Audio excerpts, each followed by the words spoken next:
This program is rated PG. It contains themes and scenes which may not be suitable for very young audiences. Parental guidance is advised. Be advised that the views and opinions of the hosts and guests do not reflect those of the station.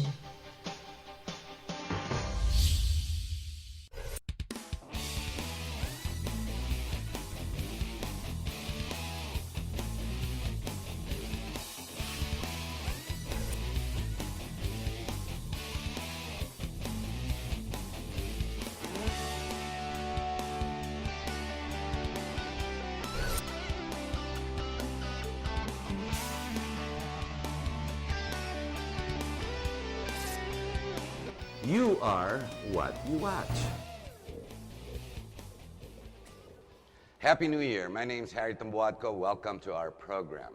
Now, it seems the news, be it for the newspapers, television, even radio, seem to dictate what it is that we should be talking about. But are the issues like Lenny Leaks and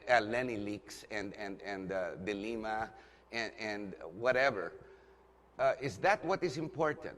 Or is that what sells? After all, media is proprietary, and that way it deceives the people into thinking and discussing issues that are not necessarily priority. Ladies and gentlemen, pag-isipan po natin, itong taon po nito, may introduce na tayong bagong sistema that will affect our children, our children's children, etc. down the line. It's called system of government. After all, it seems, even with our democracy, the unitary form of government, and the way it is now managed, meaning unitary in the whole sense, is this the right way to go? On hindsight, everyone will say, palitan na natin, kasi it doesn't seem to be working. But is it because of implementation, or is it because of the system? I'm talking about the push for federalism. This is real, it's surreal, it's going to happen. So it's best that you and I begin to understand these issues. How to understand these issues? Well, first you've got to learn to know what it is all about. So sit back. Our topic, once again, is going to be about federalism. But instead of having Eric Sampang that we started these discussions with, we have one of the other people in the committee that is studying, being part of the super study of what we call federalism. We have the freedom fighter, an old politician, so to speak, a man who has involved himself, his personal advocacy in life, to actually delve to help the people and service government, with or without the position. He was vice mayor of Makati at one time, and he was definitely a guest here and talk to Harry. Ladies and gentlemen, we have Bobby Brillantes. Salamat, Bobby, for being here. Hi, thank you. I understand you are now with the Committee on Federalism. So you're the best person to talk about this, ito mga issues nito. Not necessarily naman. Yeah, I was just designated yesterday as a national spokesperson for federalism by the MRRD, NECC, and PNAMPED. PNAMPED is the new movement that is focusing on the advocacy of federalism and eventually campaigning for the ratification when the Constitution has already been amended. When you say spokesperson, ano yan? Ikaw makikipagtalakayan sa mga representatives natin, legislators, or will you be actually reaching out to the people, ang taong bayan, to help explain what federalism is? Ano itong animal nito? Well, it's more on talking to the public. So ikaw ang haharap sa taong bayan to explain. So iikot ka ng We have formed a committee, mostly from academe and media people, who would explain the advantages of federalism as against the present system of presidential. Well, to help the people understand, they already know the system that we have. Ang unang tatanungin sa'yo, bakit nagiging advantageous? Ba't natin kailangan palitan yan? Being the mayor, for example, President Duterte, who was mayor for 30 years, he sees the economic side, he sees the failure of the system outside Imperial Manila. Yeah. Diba? That's basically his thought, and he's correct. But what about the people like us who live in Metro Manila? I mean, do we want this I mean, hindi kaya, kasi maraming fears eh. For example, yung mga dynasty, mga oligarkiya. Hindi kaya mas tumapang yan, hindi na natin matanggal mga yan, mga Simpson sa La Union, di ba? Yeah. Yung mga, ang daming oligarkiya. Hindi kaya permanente na yung mga posisyon ng mga yan. Well, that is why we have to put some safety nets in the new constitution. For example, when the reason why we are federalizing, and that was the advocacy of then Mayor Duterte, is that there is too much concentration of powers in the so-called Imperial Manila. I agree with that. And you're talking here about politically, economically, and power and influence. So, when the local governments in the provinces, for example, need to do a project, they would wait for the national government to remit to them what is due them. Baliktad. Under federal system, you are going to empower the local governments, the provinces and the regions. The regions, by the way, will become the states. So they are able to collect taxes and revenues and retain what is due them and immediately dispense this budget into projects. Di ba naiibig, Bobby, with the local government code, the way it was placed by Senator Pimentel, the old man? Di ba inimpisahan niya ito, the local government code in 91, 92? He has already, ang problema na lang kaya, hindi kaya the implementation of local government to allow them to receive more. Kasi ngayon, 60-40 or even less, di ba? The main government, the Imperial Manila collects everything and then you give them peanuts. Kaya hindi nag-grow some provinces. Even though they're big contributors, be it for power, for food, for industry, for natural resource. Hindi kaya implementation lang ang problema rather than the whole gamut of what you call federalism. Kasi the problem is not just the sharing. It is the process na lahat ng nakokolekta from the local government ay pinapasok muna sa National Treasury. Tas balik. And then, saka lang magre-request yung mga local government at ibabalik sa kanila. The problem here is... It doesn't happen. It doesn't go back. Does not go back automatically. Kung ikaw ay nagkataong kalaban ka ng partido na nakaupo, pwede kang ipitin. Like in the past administrations, pagka ikaw ay hindi nakikisama, normally, makikita mo yung mga mayor sa Malacanang, sa DBA, mga nakapila yan. Just waiting for the release of their funds. Saka na lang nila magagamit sa mga local projects.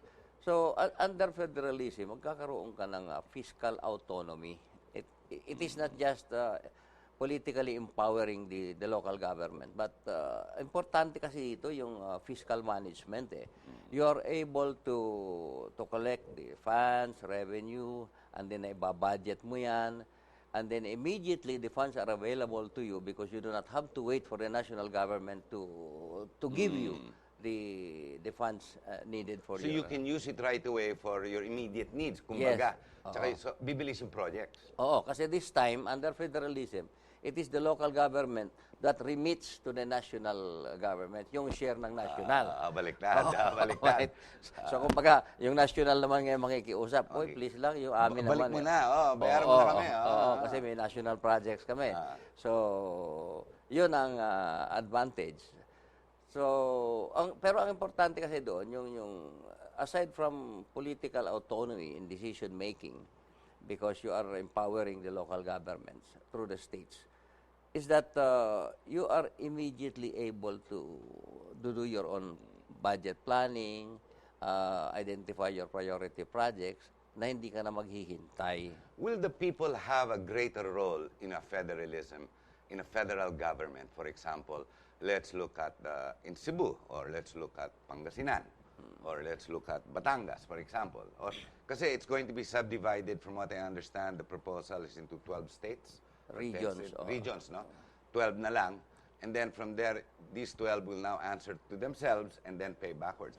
Will the people have a greater role Or will the politicians be given the absolute authority to handle the funds that they will be collecting?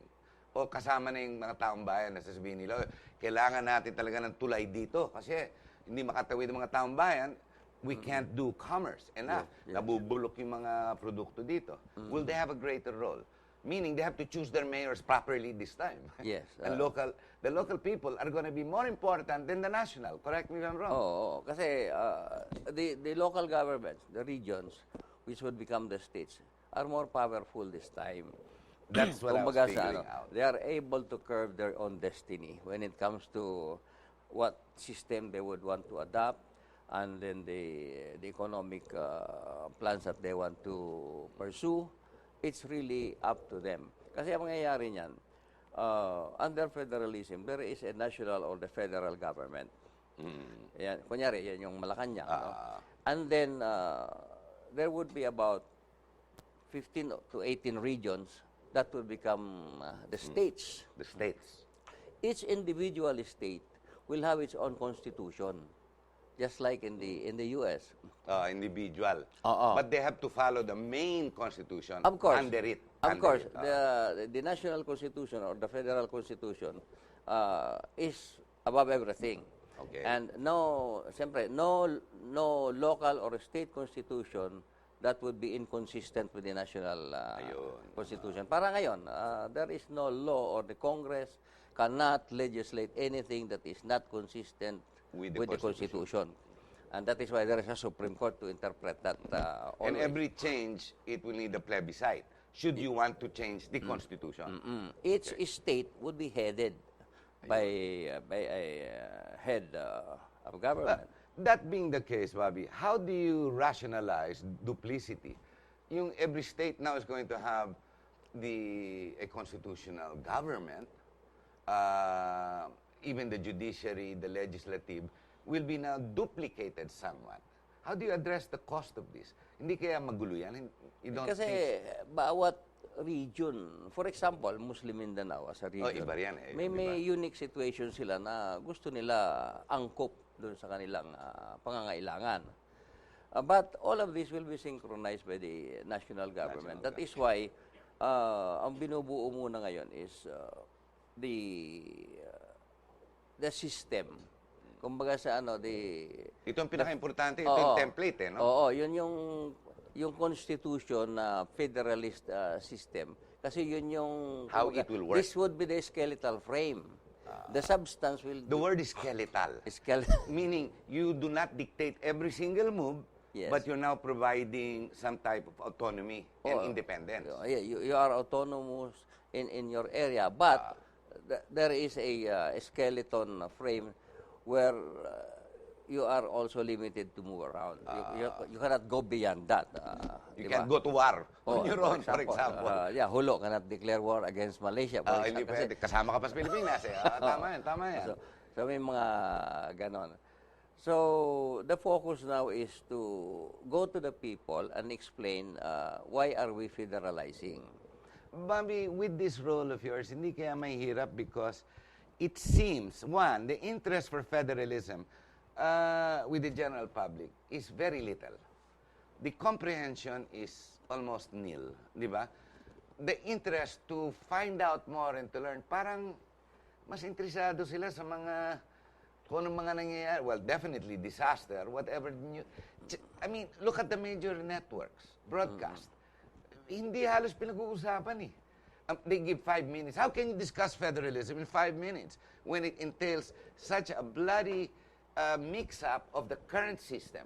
For example, you were saying before air, you will still maintain the unitary government, meaning the president is still going to be voted by the people. Yes. Diba? And then you will still have Congress, but unitary na lang, wala na Senate. Unicameral. Unicameral. But they will represent national issues. And then each state will have their own legislature. Para local naman. Actually, in a small way, this is happening naman this time under the local government code. Kasi... Hindi na malayo. For example, the city or municipality legislate their own ordinances. Like what we're doing now. Oo. But the ordinances and the resolutions that they do should not be inconsistent with the laws legislated by Congress.